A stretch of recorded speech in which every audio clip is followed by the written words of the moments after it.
Hola, vamos a conversar un ratito con Nitsan, probando, probando esta aplicación.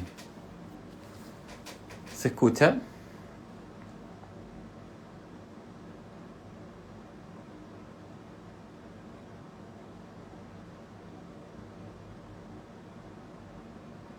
Hola, hola. ¿Se escucha bien o no?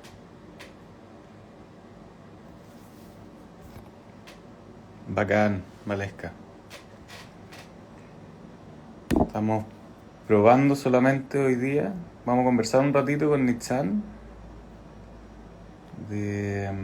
acerca del poder y probar también estos live de Instagram, cómo funcionan. Claudio, querido, ¿cómo estás?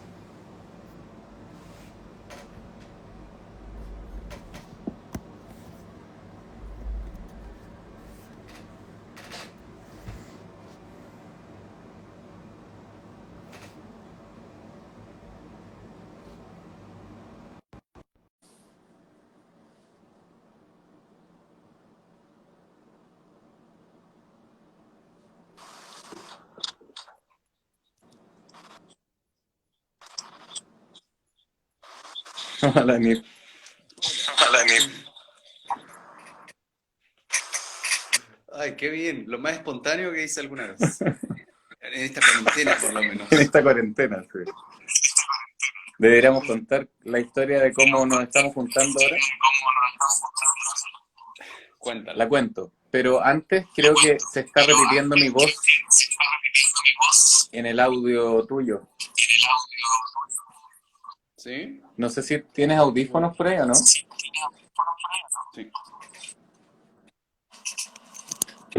Capaz que funciona mejor con audífonos. Veamos.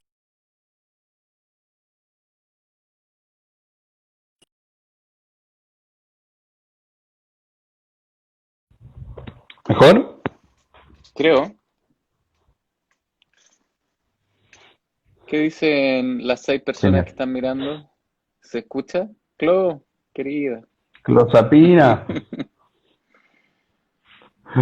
Mi nombre rima también. ¿Se escucha? ¿Se escucha bien? Porque nos pusimos audífonos ahora.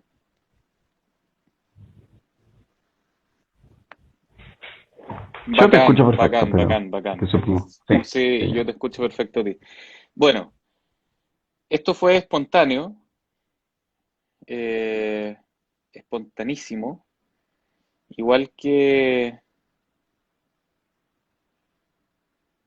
ahí vemos la bicicleta de Nissan. Aprendiendo cómo manejar esta Ahí está. situación. Ahí va. Em, y fue espontáneo porque nosotros tenemos una historia con Nissan que una vez me dijo, ¿cuándo fue el año 2018, Nits? 16, creo. ¿Tanto? No, No, 17, perdón. 17. 17. Bueno, la closa de Sí. esta historia, la closa Pina. Y entonces tú me dijiste, hoy hay un seminario de educación democrática en Huamachuco, en Perú. ¿Podrías pensar en ir? Y yo te dije, ah, ¿y cuándo es? Ya, voy a ver los pasajes. Y cuenta tú lo que sigue. No, ¿Qué fue tu y a los experiencia? 40 minutos, sí, sí. Así voy a ver qué fecha tengo. Y yo pensé que era como una sin manera de decir, digamos, como una manera de decir me interesa, pero que iba a quedar ahí. Y a los 40 minutos recibo así fotos de los pasajes comprados. Así que, sí, sí, la Sí, espontaneidad completa. claro, se podría decir espontaneidad por una parte, hay gente que lo podría definir como impulsividad y esas cosas, ¿no? Como desde el estructuralismo lo podrían definir como impulsivo. Pero Claro. desde otros lugares uno podría decir eh, con propósitos claros, con intención, apasionado, pasión. Apasionado, apasionado me gustó. Sí. Y esto fue parecido porque nunca habíamos hecho un live de Instagram. De hecho, me puse a mirar unos tutoriales así de 3 minutos y qué sé yo. Recién. Le dije a Nitz, oye Nitz, hagamos un live. Y Nitz, tú me dijiste, y ya, ¿y de qué? Hablemos del poder. Bueno, Y acá estamos. apañando, apañando. Nico, Tania, bacán, bacán.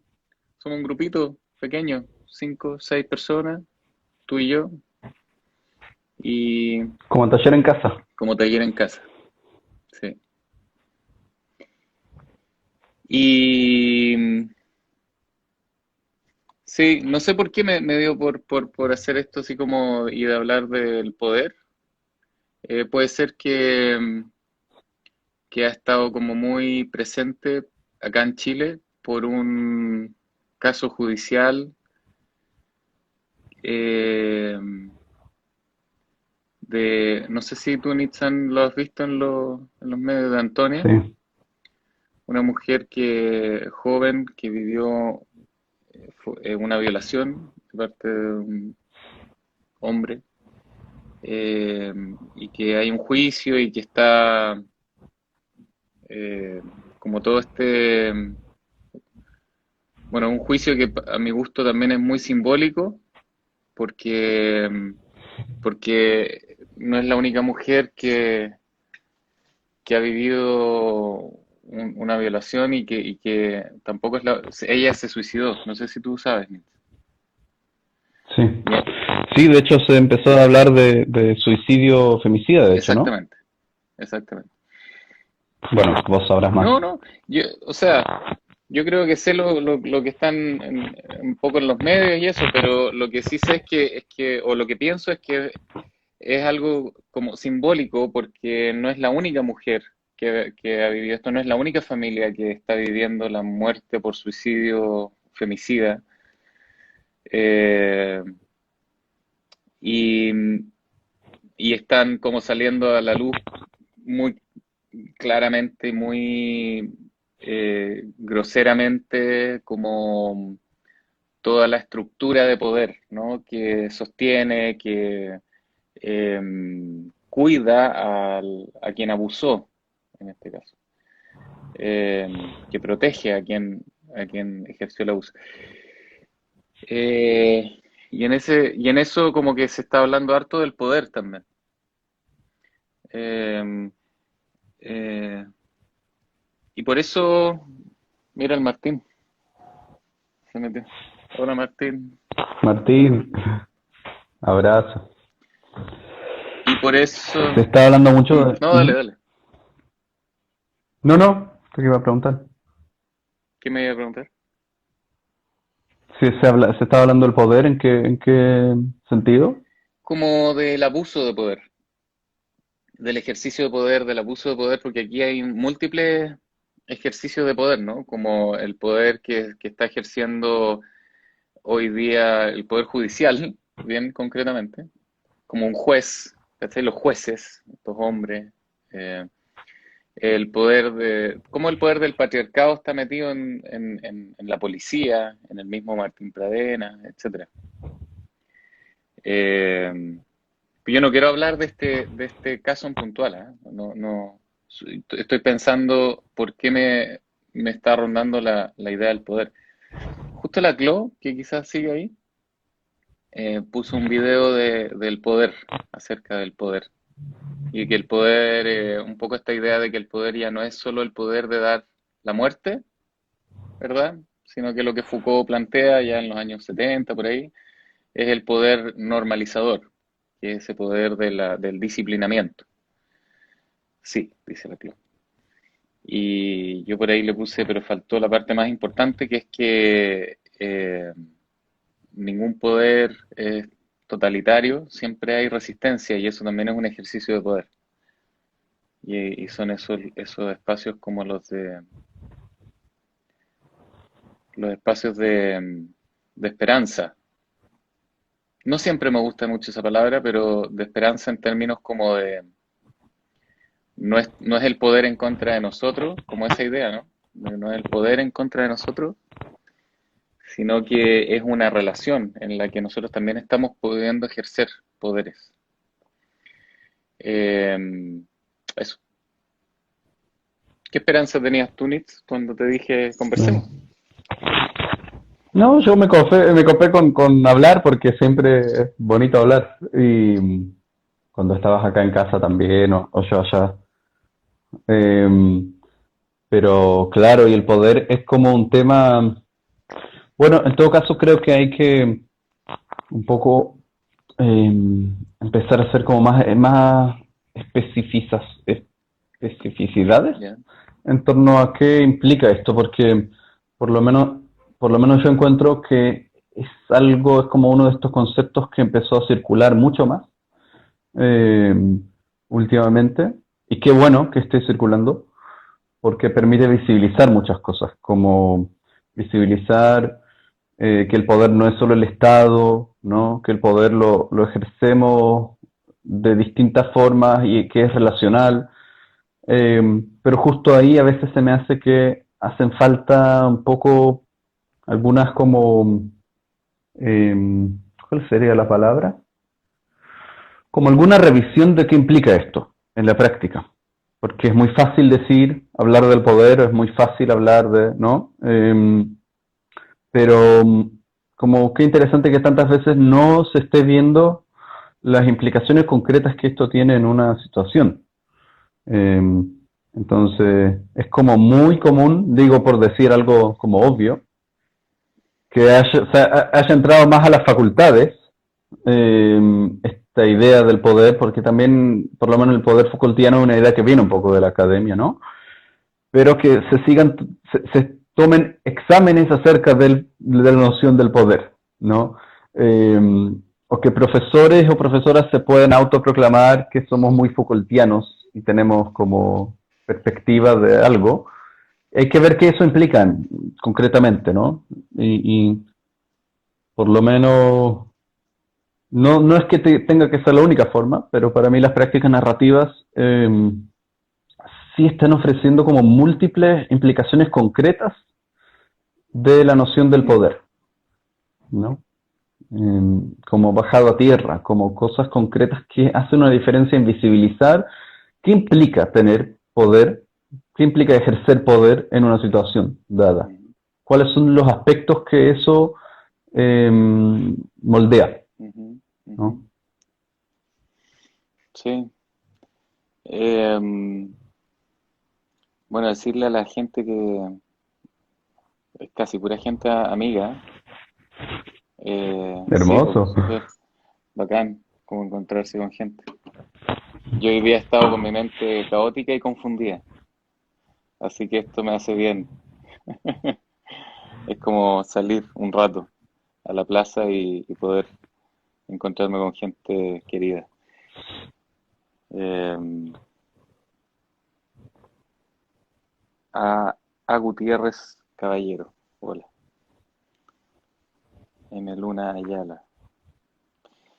Oye, también pueden hacer comentarios y todo, sería entretenido, así como una conversación, pregunta y todo. Yo estaba pensando también, ahora que te escucho, y de las prácticas narrativas, que es lo que yo, quizás lo único que más manejo en la vida, todo lo demás me parece más confuso y enredado. Eh, Estaba pensando en una entrevista que nos hicieron hace unos días a la Caro Letelier, a la Caro y a mí, y que hablamos de prácticas narrativas, abuso sexual e interseccionalidad, y hablamos un poquito, mencionamos como el interés de las prácticas narrativas por las historias de resistencia. Y me acuerdo que alguien puso ahí como cómo salir de lo, ¿cómo se llama? Optimista. Cómo no quedarse en lo optimista, porque yo empecé a dar ejemplos a propósito de la Dani Villella, que es quien nos convocó para esta entrevista. Ella escribió un libro de su propia experiencia, ¿sí? De, eh, de abuso sostenido durante varios años. Y en unas partes del libro ella menciona que cuando pequeña, eh, y al darse cuenta que no podía ella denunciar este abuso porque eh, no le iban a creer o todas estas historias que conocemos, ¿no? Decía algo como, pero gritaba en silencio, yo gritaba en silencio y me iba a mi cuarto y gritaba en silencio. eh, y esperaba, o algo así, como esperaba que fuera el momento, o algo así. En su libro está repleto de acciones que ella estaba haciendo, entre esas el gritar en silencio, que yo leí un poquito en ese video, hablando, como mencionándolo como esas son historias que quedan subyugadas y que a nosotros nos interesa poder enriquecer, y que son las historias de la resistencia al abuso. Entonces, cuando alguien puso ahí como cómo no quedarse en el optimismo, me quedé pensando, claro, es fácil en una conversación de YouTube o quizá en esta conversa de Instagram, como quedarse en cosas muy pequeñas, ¿no? Si uno no está familiarizado con las prácticas narrativas, como interpretarlo desde el optimismo, desde el mirar positivo, y no se trata de eso, las prácticas narrativas. Pensando en el poder, justamente, hay una historia del abuso que está muy clara y está muy visible. La historia, la historia de cuánto me costó responder, de mi sensación de impotencia, de mi sensación de no saber qué hacer, de mi sensación de temor, de miedo, de eh, confusión, etcétera.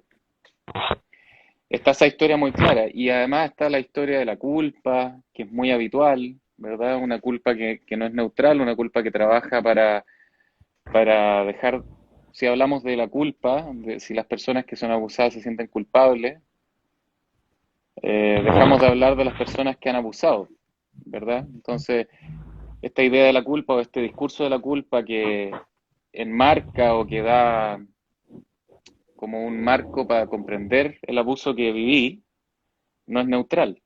La historia del abuso es una historia que trabaja para el patriarcado. El discurso de la culpa, perdón. Trabaja para el patriarcado.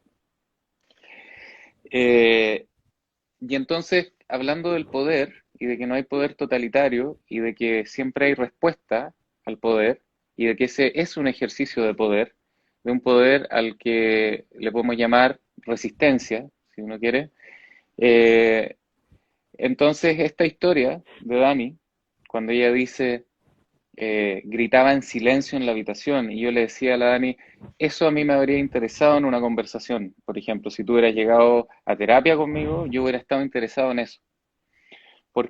Pero no por optimista, no es por optimismo. Es porque estoy interesado en esta historia paralela que está subyugada. Es un relato y una historia que no está, de hecho, no tiene forma de historia porque no está narrada, o sea, no hay eventos que sean unidos a través del tiempo en torno a este tema. Son eventos que están aislados y perdidos y desvinculados unos de otros, pero que son la historia de la Dani Villella, que para la gente que se está incorporando, escribió un libro de esto, por eso estoy hablando de esto con mucha autorización, porque tiene un libro publicado con estas respuestas y lo hablamos el otro día.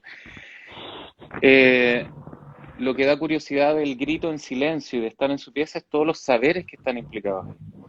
Es que ella no estaba entregada al abuso, como que era merecedora del abuso.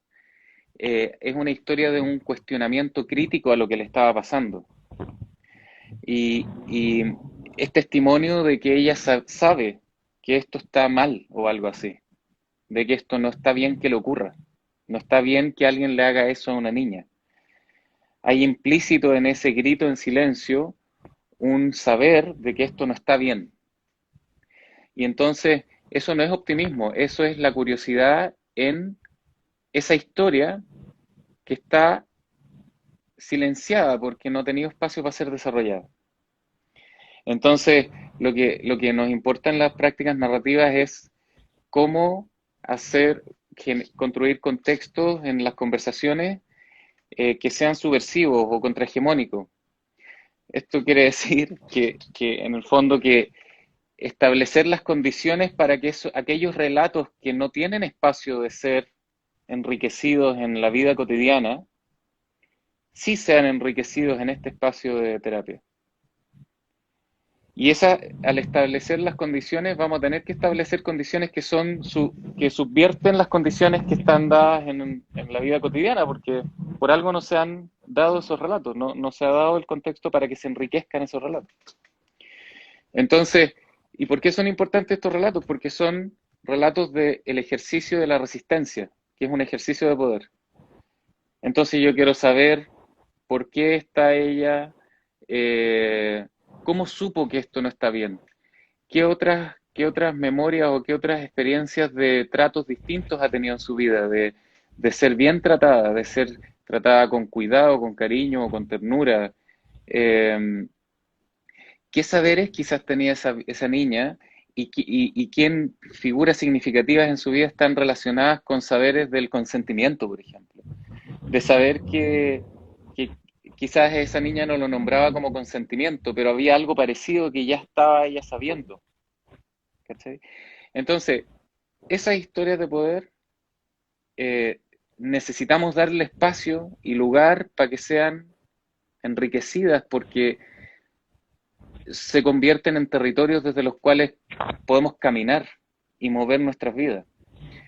Se convierten en territorios de resistencia colectiva que nos permiten mover nuestras vidas a lugares preferidos. En eso estoy pensando un poco, Nitz. Tranqui. Tranqui. Tranqui, acá pensando. Claro, sabes que ahora que te estaba escuchando, pensé en que, bueno, vos dijiste es como un poco como salir a la plaza, o algo así. También para mí lo es en otro contexto, porque yo todo el día estuve haciendo un trabajo práctico para la facultad, en el que tenía que patologizar una y otra vez la vida de un hombre, descrito de una forma muy denigrante, además. Y es como, fue tan bonito escucharte ahora, porque, bueno, normalmente cuando estoy más en contacto con este tipo de prácticas, es que también siento que me hace falta el espacio de sentarme a leer algo de Michael White, o ver algún video o algo, porque es como volver a conectarnos con ideas que parece que nos importan mucho. O sea, que parece no, que nos importan mucho, y que es que realmente no son neutrales, ¿no? Como que hacen una diferencia tan grande en cómo las personas, o sea, pensar en que lo que las personas saben de sus propias vidas moldea tanto su relación consigo mismas, con otras personas, con su futuro. Entonces eso es como que me acuerdo que cuando yo empecé a entender esto Mix, más... se está perdiendo un poquito. ¿Puedes repetir esto último? ¿Ahora sí? No, es por la conexión, no por el micrófono.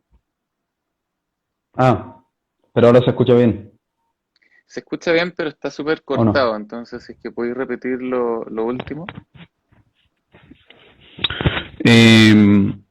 Estaba pensando en, bueno, sí, eso fue lo último, que en lo importante que es tener una mirada crítica del conocimiento al que las personas pueden acceder o no, de sus propias vidas. Entonces, claro, como qué bonito escucharte, porque realmente no da lo mismo, realmente no da lo mismo dónde miramos. Y realmente tiene consecuencias muy graves cómo nos entrenan, dónde nos entrenan a mirar, ¿no? En relación a esta entrevista que mencionaste, sabes que me pareció súper interesante una distinción que vos hiciste ahí como en relación a los ejes de la interseccionalidad. Nombraste algo de que la mayoría de los abusos en casos que vos, por lo menos, situaciones que vos estabas como acompañando por lo menos, no se trataba necesariamente de que fueran mujeres, ¿no? Sino más una posición de ventaja en relación a la niñez. Sería interesante quizás como saber más de eso. Pero cuando hablabas de la resistencia y de las posibilidades que eso abre, eh, bueno, no sé a raíz muy bien de qué, pero me acordé de una de las cosas justamente como hablando de lo concreto, de lo puntual, que siento que en mi experiencia ha sido muy potente. Es como justamente mirar estas experiencias de abuso o de explotación o de maltrato o los nombres que eso pueda tener, que son múltiples también, analizando con las personas las relaciones de poder y privilegio que estaban eh, muy presentes. No sé si presentes es la palabra, porque son de hecho muchas veces eh, las que hacen posible, de hecho, ¿no? Entonces pensé como en algo que aprendí con la Caro Letelier, de una invitación, de hecho, a nombrar con las personas las distintas dimensiones de las relaciones de opresión en un momento de abuso. Y nombrar la multiplicidad de estos ejes también, ¿no? Porque no es solo hombre-mujer, no es solo grande y pequeño, es todo lo que implica también.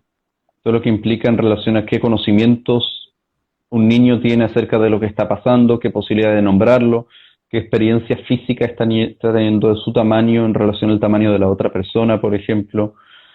¿Qué implica, por ejemplo, bueno, muchas de las mujeres que yo acompaño, trabajo en un contexto en el que acompaño muchas mujeres que sobrevivieron algún abuso, alguna violencia sexual y física. Muchas veces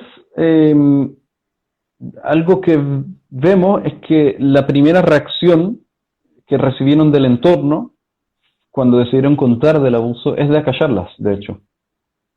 Es de distintas formas, más o menos sutiles, más o menos violentas o explícitas, eh, como establecer la idea de que mejor que no lo hablen más, ¿no?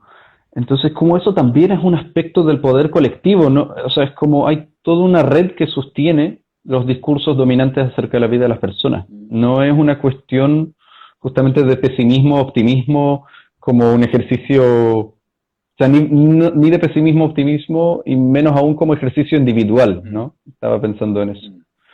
Entonces, nada, eso abre como posibilidades muy importantes porque cuando uno empieza a ver esto y conocer más los contextos en que se generan discursos de culpa con el propio cuerpo, de odio hacia el propio cuerpo, de ideas de que no tengo lugar en este mundo, etcétera. Cuando visibilizamos los contextos en que estas ideas empezaron a tener más influencia, es como por lo menos a mí algo que me ha estado pasando últimamente, es entender que muchas de las mujeres que me cuentan de estas situaciones, de hecho me lo cuentan porque ocupo un lugar de poder, un lugar reconocido socialmente, ¿no? Porque muchas veces es sin conocerme, de hecho, y que muchas veces es una de las primeras veces en sus vidas en que están pudiendo nombrarlo o hablarlo con alguien. Entonces, eso también nos da una responsabilidad muy, muy grande en cómo no internalizar eh, sus respuestas al abuso. También cuando las respuestas al abuso han sido llorar todos los días en silencio, como vos dijiste, o han sido, no sé, escuchar música, cierta música muchas veces, etcétera. Son tantas las invitaciones a ver las respuestas como efectos. Que si alguien llora es efecto de y no respuesta a algo, ¿no? Entonces, estaba pensando en eso, en que estas son, por ejemplo, dimensiones del poder que siento que se hacen súper prácticas en estos contextos. Estaba pensando en establecer contextos, lo que dijiste, para que las personas se vinculen críticamente con sus experiencias y puedan eh, narrarlas desde otros marcos también, ¿no? Eh, un poco de eso se trata para mí la práctica narrativa, ¿no? Como de establecer contextos en que las personas puedan reconectarse con la experiencia desde otros marcos de inteligibilidad, desde otros lugares, desde otros territorios de comprensión, que incluyen, que incluyen historias de dignidad, de justicia social, de resistencia, etcétera. Y estaba pensando varias cosas, estaba pensando que la mayor parte de las personas que están conectadas, que son 12, son mujeres, de hecho, creo, estoy casi seguro. Y pienso qué significará ser dos tipos con barba que están aquí, eh, como hablando del abuso y eso. No pensando en que no tenemos espacio para hablar de esto, sino que todo lo contrario, de que tenemos la responsabilidad de hablar de esto, mucho más también. Dice Dibujiros que pareciera que de dolor solo pudiera hablarse en lugares permitidos para evitar ser negativo, claro. Y eso me lleva como a pensar en lo otro que dijiste, como esto de mucho, mucho de lo que las personas responden al abuso es leído como efectos muchas veces, como el llorar mucho, por ejemplo, o el tener miedo de salir, eh, y, y, y, y creo que son las dos cosas al mismo tiempo, ¿no? Como son respuestas, son formas de responder que deben estar cuidando y protegiendo algo, y al mismo tiempo son efectos. Eh, Creo que es aún más peligroso que son respuestas, o si son vistas como efecto o como respuesta, eh, la cultura dominante y de la cual formamos parte, eh, lo que hace mucho es patologizarlas o ridiculizarlas o disminuirlas, esas respuestas, ¿no? Y eso es como lo más grave por mí. Eh, por lo menos en mi experiencia es como, eh, no sé, gente que me dice tengo desgano, mujeres, ponte tú, o bueno, hoy día conversé con un hombre justamente, pero ando con desgano, como que no quiero hacer las cosas y ni siquiera quiero hacer las cosas que quiero hacer, como que no quiero hacer nomás. Eh, y claro, y ese no quiero hacer las cosas, ese no quiero hacer, ha sido patologizado, ha sido normalizado se ha intentado normalizarlo, es que tienes que trabajar, es que tienes que hacer esto, es que en algún momento vas a tener que hacer algo porque en la vida hay que trabajar para ganar dinero y sostenerse. Y todavía, entonces, el problema era que ella estaba desmotivada. ¿Cachai, no? El problema es la desmotivación. El problema es que ella no está motivada para hacer cosas. Y todas las conversaciones se centraban en eso, en motivarla, en subirle la autoestima, en darle medicación para que tuviese ganas de hacer cosas. No todas, pero muchas conversaciones de ese tipo, y estoy hablando sobre todo de profesionales del área de la salud mental, ¿sí? Trabajadores sociales, trabajadoras sociales, gente del área de la psicología, etcétera, de la psiquiatría, eh, con este discurso bien intencionado. Yo no tengo ninguna duda, quiero no tener ninguna duda. O sea, si dudara de esto sería ya fatal, ¿no? Pero quiero no tener duda de que hay buena intención, de que estas personas eh, que están ocupando estos lugares de poder están eh, bien intencionados haciendo su práctica, quieren que esta mujer o estas personas se animen, hagan cosas, se sientan bien, felices, realizados, realizadas, qué sé yo. ¿Sí? Pero cuando empiezo a indagar en esta conversación, y no estoy pensando en una sola, he tenido decenas de este tipo de conversaciones con distintas personas que han sido muy parecidas en el tema. Del no quiero hacer esto, no quiero trabajar, no quiero llamar a mis papás, no quiero hacer esto, no quiero. Eh, y cuando me lo han dicho no quiero, están esperando la respuesta de es por capricho, tienes que hacer, en algún momento todos tenemos que trabajar, está mal no querer, tienes poca motivación, o etcétera. Yo me interesé mucho y siempre me intereso mucho cuando alguien dice no quiero trabajar, no quiero ir allá, no quiero hacer tal cual X cosa, y me pongo muy curioso de ese no quiero como una acción de resistencia a algo. Eh, Nadie en la vida dice no quiero hacer esto por capricho, nadie. Siempre hay una intención implícita en ese no quiero. Siempre este no quiero es, de hecho, un hacer algo.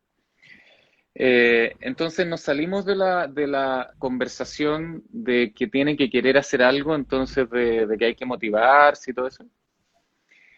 Y estoy pensando en una persona en particular que me empezó a contar una historia de... Estoy pensando en dos personas en particular. Que me empezó a contar toda la historia del abuso de su papá. Y la otra persona que estoy pensando del abuso que el papá vivió y que él de chiquitito veía o escuchaba cómo al papá lo abusaban, lo explotaban laboralmente. Y la otra persona que estoy pensando me cuenta toda la historia de todo lo que siempre estuvo obligada a hacer, estudiar, ir al colegio, obligada y castigada muy fuertemente si no lo hacía. Eh, entonces esta historia del no quiero, por primera vez en la vida de esta persona, de estas personas, eh, ellas me dijeron eso, como primera vez que alguien me dice que está bien no querer. Yo no le dije que estaba bien no querer. Yo me mostré interesado y curioso de ese no querer. Desde esta posición de poder se entiende como que yo lo estoy validando o como que yo lo estoy valorando como positivo, pero no, yo estoy curioso solamente. Y entonces, primera vez que puedo hablar de este no quiero como, eh, como algo, como con permiso. ¿Cachai? Eh, y ¿con qué tiene que ver el no quiero? Y entonces empezamos a conversar acerca de las habilidades que implicaban decir no quiero en su vida.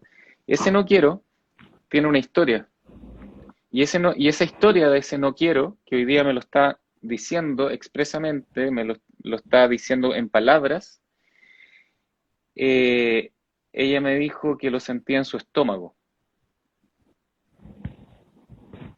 Estoy hablando de una persona, pero estoy hablando de varias, porque hay varias personas que me han dicho esto y yo creo que incluso yo me he identificado con esto y capaz que algunas de las personas que están escuchando se han identificado con esto, que el estómago, la guata, como decimos en Chile, cuando está pasando algo malo, estaba en el estómago, cuando ella era chiquitita. Después creció y decía que sentía aquí. De hecho, se enfermaba, se quedaba disfónica cuando le pasaban cosas. Y sentía aquí algo, y en el estómago, y se enfermaba.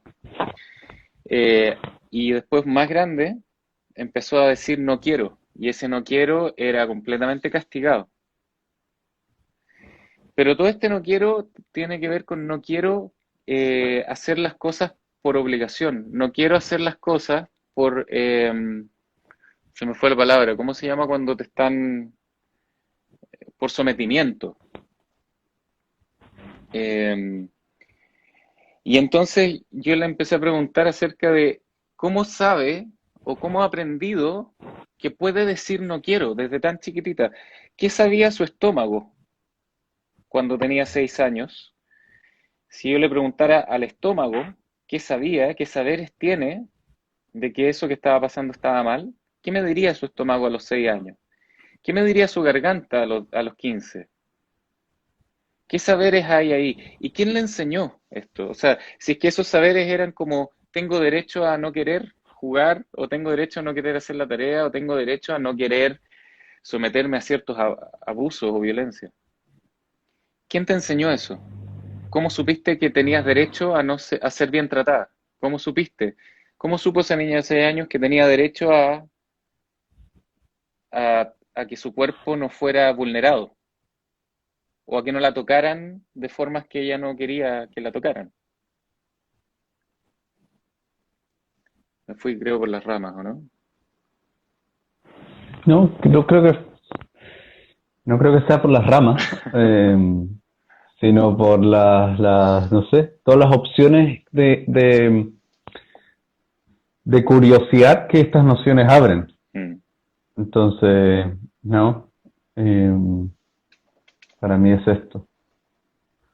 Bueno, es que me di vuelta y coloqué el teléfono porque me di cuenta que no lo tenía que tener en la mano. No sé por qué no lo hice al principio.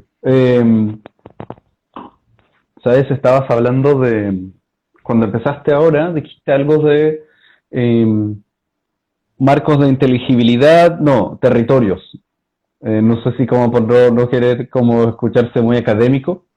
Una palabra rara esa. Una palabra rara, ¿no? Pero sería interesante saber cuáles son las distinciones, porque para mí por lo menos no es lo mismo. Como que aunque sea una palabra rara o que suena como muy grande, es como simplemente decir que las historias que contamos acerca de nosotros se tejen en ciertas experiencias colectivas, que privilegian muchas veces ciertos aspectos de la experiencia y significación de estos aspectos que otros. Entonces, para mí es como una distinción interesante, porque hablar de marcos de inteligibilidad, este concepto raro, es como que permite poner el centro en que esto es colectivo también. No todas las personas tenemos el mismo acceso a distintos lugares de nuestra experiencia, ¿no? Con la misma facilidad, por lo menos, de darle importancia a estos territorios. Estaba pensando que, o sea, en relación al poder, esto es súper importante porque nuevamente visibiliza quién tiene más poder para contar cómo se vive la vida, para contar qué hay que hacer, cómo hay que moverse, cómo hay que vestirse, cómo hay que hablar.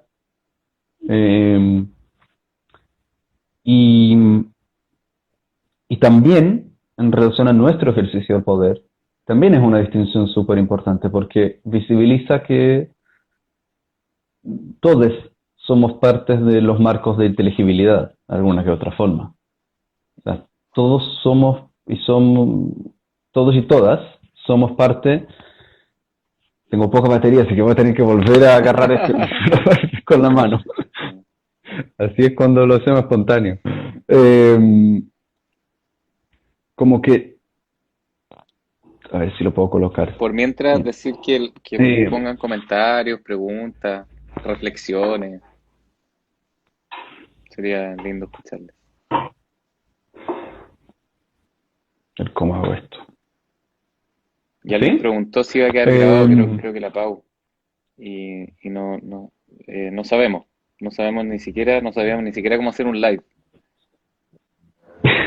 Pero vamos a tratar. Dale, Néstor. No, que estaba pensando en que estoy en pijama. Así de espontáneo fue. Estoy pensando en que esta distinción es súper importante si queremos como responsabilizarnos más, o no sé si solo responsabilizar, es como abrir los lugares posibles de ejercer influencia, si entendemos que también somos partes de los marcos de inteligibilidad colectivos que permiten entender la experiencia de cierta forma y que algo se interprete como, por ejemplo, debilidad o se interprete como protesta, ¿no? Entonces, digo esto a propósito de que como que creo que muchas veces se cree que las narrativas son preguntas, es como hacer preguntas, ¿no? Y para mí es tanto más, es ejercer influencia en qué y cómo se habla. Tiene que ver con actos del habla, ¿no? Entonces, es ejercer influencia en torno a qué conocimientos están al centro o qué conocimientos son visibles. Es ejercer influencia en relación a qué de estos conocimientos les resulta más interesante a las personas en relación a cómo quieren vivir. Entonces, es mucho más que la pregunta. Es como son las preguntas y son los silencios y son las reflexiones que las personas hacen durante la semana y son los lugares que las personas tienen en su vida a los que acceder a cómo interpretar su vida y son los documentos que generamos eh, y tanto más, ¿no? Como es todo eso. Entonces, ahí es como, es súper importante porque si se agotan a hacer preguntas, nuestro trabajo es como bien reducido. Eh, ¿No? Pero algo que a mí me permitió entender es más esto, es un poco intencionar dejar de hacer un trabajo solamente individual, aunque no es que el trabajo individual de por sí esté bien o mal, es como se ejerce, ¿no? Eh, y por lo menos para mí también el trabajo individual es colectivo, como entendiendo que estoy acompañando a alguien que es representante de una comunidad de personas que han tenido una experiencia parecida en el mundo y que están, quizás todavía no lo sabe, no es un nombre que le pongo yo, pero están protestando contra algo, están alzando la voz, etcétera. Eh, Digo eso a propósito de que dijiste también que varias personas te dijeron lo mismo en relación a la panza, ¿no? A la guata. Tampoco es una gran sorpresa porque la experiencia es bien colectiva, ¿no? O sea, es como particular y colectiva a la vez, ¿no? Entonces, y si entendemos que tiene mucho que ver con las instituciones y prácticas más dominantes de la cultura, es como muy probable que la gente viva cosas parecidas en relación a las opresiones que han vivido. Pero como para cerrar esta idea, bueno, claro, me permitió a mí, por ejemplo, intencionar más hacer un trabajo que tiene que ver con documentar muchos saberes alternativos y contar con estos saberes para cuando trabajo con personas por primera vez, por ejemplo. Entonces tengo una carpeta con la que puedo compartir cartas, diplomas de reconocimiento, etcétera, y esto es súper importante. O hacer ceremonias, como que mi influencia sea activamente generar contextos de vincular a las personas en torno a temas compartidos. Entonces es un efecto que eso tiene un efecto de anti-aislamiento súper importante, me parece. Como que son tantas opciones las que se abren cuando entendemos que está en relación al significado todo esto y a una multiplicidad de significados que realmente no están tan visibles. Esto no es por casualidad, sino es por el poder, justamente.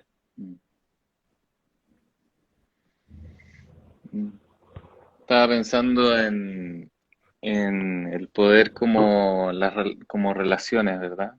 Que, y estaba pensando como que eh, muchas veces he escuchado como que la idea es como que el poder o una comprensión que es distinta que la mía, de que el poder es malo, de que lo que hay que hacer es horizontalizar las relaciones, como que la solución para resolver el problema del abuso, lo que habría que hacer es horizontalizar. Yo lo entiendo distinto eso. Entonces, como las relaciones de poder como algo que va a estar y que está en nuestras relaciones, en esta cultura, en nuestras culturas y en todos los aspectos compartidos que tenemos de nuestras culturas que nos hacen poder conversar y entendernos. Eh, eh, el poder no es algo necesariamente negativo, así lo entiendo yo. O sea, por ejemplo, eh, ser adulto y estar a cargo de un bebé o de una persona de 5 años eh, te pone en una posición de poder, de ventaja, ¿verdad? Física, económica, intelectual, social, de redes sociales, etcétera. pero eso no es negativo necesariamente. Creo que es como, bueno, este es un ejemplo un poco más obvio, ¿no? O sea, como eh, el tema es cómo yo ocupo ese poder. Yo puedo ejercer esta relación de poder de formas abusivas o de formas cariñosas, o de formas tiernas, o de formas enriquecedoras o posibilitadoras. No, no es el poder algo negativo en sí mismo. Eh, eh, es la relación de poder la que me pone en ventaja o en desventaja en una cierta relación. Y el abuso tiene que ver con cómo yo ejerzo esa ventaja, cómo yo uso esa ventaja. Si lo ocupo para no viendo al otro, por ejemplo, o a la otra persona, no viendo a la otra persona, pasando por sobre la otra persona, avasallando a la otra persona, explotando a la otra persona eh, para beneficio personal, o esta ventaja que tengo en esta relación de poder que me da mis características físicas o muchas veces constructos sociales que queremos también desafiar, ¿no? Como ser hombre, por ejemplo, o terapeuta, qué sé yo. Eh, ¿Cómo puedo ocupar ese poder, ejercer ese poder de formas que enriquezcan la vida de la persona que está en una posición de desventaja en relación a mí? ¿Cómo puedo ejercer ese poder para que la otra parte, persona, comunidad, familia, lo que sea, eh, eh, incremente sus posibilidades de movimiento en el mundo, en la vida, en sus relaciones? Enriquezca su imagen de quién es o quiénes son como personas y de lo que es posible para ellas hacer en la vida. Entonces, el poder no es algo negativo. Y ahí hay varios conceptos que para mí son importantes, como a veces esenciales y que deberían enseñarlos como desde que uno es chiquitito, ¿no? Como eh, la idea de, por ejemplo, de el abuso. Cuando hablamos de abuso, yo por lo menos lo entiendo como un abuso de poder. Un abuso de poder es un ejercicio tóxico del poder, ¿sí? De la ventaja, de la posición de ventaja que tengo en la relación de poder, porque la persona que está en desventaja también puede ejercer poder y lo está ejerciendo. No estoy diciendo que el ejercicio de poder es para un lado nomás, pero en la desventaja se ejerce un poder y en la ventaja se ejerce un poder. Si yo estoy en ventaja y ejerzo ese poder sin mirar a la otra parte y solo a beneficio mío, estoy abusando de ese poder para beneficio personal. Entonces violo a alguien, le pego a alguien, me burlo de alguien, etcétera, ¿verdad? Eso no quiere decir que la persona que está en desventaja no esté ejerciendo poder también. Lo que pasa es que está ejerciendo el poder en una posición de desventaja. Ese es el criterio, para mí, comprensión. Y al usarlo en desventaja, nosotros lo llamamos resistencia. Resistencia al poder hegemónico, resistencia a este poder que viene desde acá. Pero este poder que viene desde acá no necesariamente es abusivo. Se puede usar para enriquecer, para posibilitar, se puede utilizar de formas amorosas, se puede utilizar para potenciar a las otras personas, para potenciarse uno en relación a las otras personas. Eso empareja un poco la cancha, sí, la puede emparejar. Pero yo nunca voy a dejar de ser el adulto y el niño nunca va a dejar de tener esos 5 años en ese momento en que estamos relacionándonos. Entonces yo no puedo tener la ilusión de que voy a emparejar la cancha, porque eso me puede llevar a no ver las posiciones de ventaja que sí tengo, la edad, lo económico, etcétera, etcétera, ¿verdad? Y entonces me puede llevar a inadvertidamente abusar del poder, que es una cuestión que ocurre muy habitualmente, que es el abuso de poder de formas inadvertidas. Entonces la gente te dice, o yo mismo he dicho muchas veces, pucha, lo hice sin intención, no tenía mala intención. Claro, es que la intención no es tan importante en esto. Lo importante es analizar cómo es que abusaste de esa posición de ventaja y por qué no la estás viendo. Entonces, tenemos que empezar a conversar de cómo poder ver nuestras posiciones de ventaja para no abusar inadvertidamente de en esas posiciones de personas que están en desventaja en relación a nosotros. No sé, estoy muy enredado, ¿no? Dice, pero también tiene que ver la obediencia. Las relaciones de poder están basadas en la Yo, obediencia. ¿Quieres responder a eso o comentar? no, quería decir que recién veo que puedo ver los comentarios. A mí, ¿puedo comentar algo de eso, Nitz? ¿O quieres comentar tú? Sí, obvio. No, no, no. Mm. Tengo un problema yo con eso, centro exeni. Exeni. Hola. Eh, cuando se ubica el análisis de la responsabilidad del ejercicio de poder en que las personas están siendo obedientes, me parece que hay un peligro que está ahí operando, una fuerza, un discurso que está operando que es peligrosísimo, que es la idea de que pueden abusar de mí porque yo soy obediente. ¿Sí? ¿Y eso qué pasa con eso? Invisibiliza que las fuerzas que están operando para abusar del poder eh, incluyen en su estrategia de poder que las personas no nos demos cuenta muchas veces que estamos, entre comillas, obedeciendo. ¿Se entiende esto? Eh, entonces, lo que yo miraría no es la obediencia de las personas, sino que miraría cuáles son las tácticas del poder para hacernos hacer eso que le sirve al poder hegemónico, abusivo o tóxico. Porque es ahí donde tenemos que poner que son esas las tecnologías que habría que subvertir. Si no, la conversación hacia dónde se dirige, hacia la obediencia. Entonces yo te digo, es que tú eres muy obediente, por eso te hacen lo que te hacen. Es que tienes que reclamar más, por eso abusan de ti como abusan.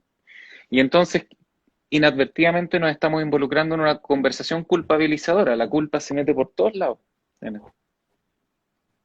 Tiene lugares por donde meterse sumamente invisibles, pero se mete por todos lados. Entonces, para mí cualquier discurso que ponga, que sea culpabilizador o que ponga el foco de análisis en que yo estoy viviendo un abuso o alguien está viviendo un abuso porque debió haberlo visto más o porque está obedeciendo mucho, nos saca del foco de análisis que para mí es qué operaciones del poder nos están llevando a tanta gente a no darse cuenta que están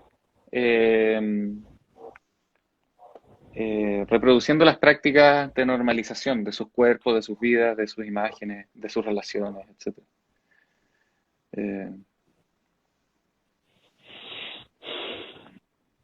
Yo pensaba en relación a esto que sería interesante saber exactamente a qué se refirió la persona que lo comentó, pero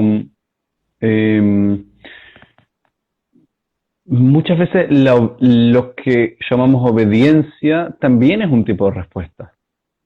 También es una acción que las personas toman después de un análisis bastante complejo de la situación y de qué quieren que pase y qué prefieren que no pase, con la intención de ejercer una influencia aunque sea mínima en cómo van a ser las cosas. Entonces, yo vi muchas veces como la obediencia no es obediencia necesariamente, es también saber que si no me muevo me voy a salvar, o tengo más posibilidades de que no me hagan más daño, o es quiero que esto termine lo más rápido posible, o cosas por el estilo. Entonces, también hay que tener cuidado con no invisibilizar la complejidad, la multiplicidad de los saberes y habilidades que las personas traen cuando deciden, por ejemplo, no hacer nada. Cuando no hacer nada es una acción súper, súper, súper compleja en una situación, ¿no? Mitz, Es que cuando se pone te tengo que ¿cómo? interrumpir porque quedan 30 segundos para que esto se corte. No. Entonces estaba pensando si cerramos, ¿qué hacemos? ¿Cerramos y nos unimos de nuevo 10 minutos para cerrar o Un ratito, ya? dale, de una. creo que hay que cortar porque si no, no se graba. Parece, ¿no? Algo Ya. así. Dale.